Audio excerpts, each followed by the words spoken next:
প্রশ্ন করেছেন, আসসালামু আলাইকুম। ওয়ালাইকুম সালাম রহমতুল্লাহ।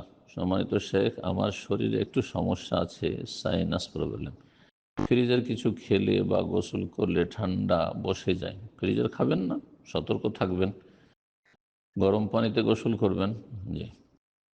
চোখ কান মুখ ফুলে যায়, এই ক্ষেত্রে ডাক্তার ঘাম বসে যেতে বারণ করেন এবং কালো বোরখা পরতে বারণ করেন। কালো বোরখা ফরজ নয়, মুস্তাহাব, তাতে আকর্ষণ কম আছে। অন্য বিনা আকর্ষণে যেসব রং রয়েছে, ছাই রং, হ্যাঁ, যেগুলোতে আকর্ষণ নেই, বেশ রঙিন যেন বেশি আকর্ষণীয় না হয়। লাল টকটকে আকর্ষণ রয়েছে, নকশা করা আছে, এগুলো ঠিক নয়।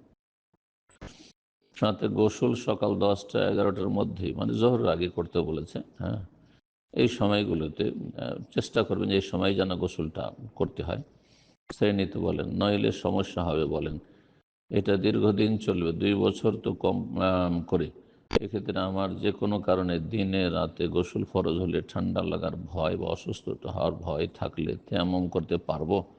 প্রথম কথাই তেমন না, প্রথম কথা হচ্ছে গরম পানি করে গোসল করবেন। গরম পানিতে যদি গোসল করেন তাহলে হয়তো ক্ষতি করবেন না। যদি দেখা যায় তাতেও ক্ষতি করে দিচ্ছে, তাহলে যেই সময়টাই ধরে রাত্রে, ঠান্ডার দিনে, শীতকালে গোসল করলে, গরম পানিতে গোসল তারপরে ক্ষতি করে দিচ্ছে, কিন্তু দিনের বেলা হবে না। সুতরাং দিনের বেলা তেমন চলবে না, আপনাকে দিনের বেলা আসর পর্যন্ত আপনাকে গোসল করে নিতে হবে। জি। তো যেই সময়টা এই গোসল করলে আপনার ক্ষতির সম্ভাবনা রয়েছে, হ্যাঁ, বেশির ক্ষতির সম্ভাবনা রয়েছে, বেশি অসুস্থ হয়ে যাবেন, রোগ বৃদ্ধি পাবে, হ্যাঁ, চিকিৎসা ভালো হবে না, চিকিৎসা এগোবে না, তখন তেমন করতে পারবেন ফরজ গোসলের ক্ষেত্রে।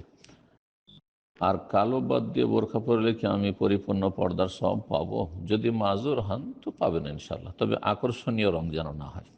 বারাকাল্লাহ ফিক।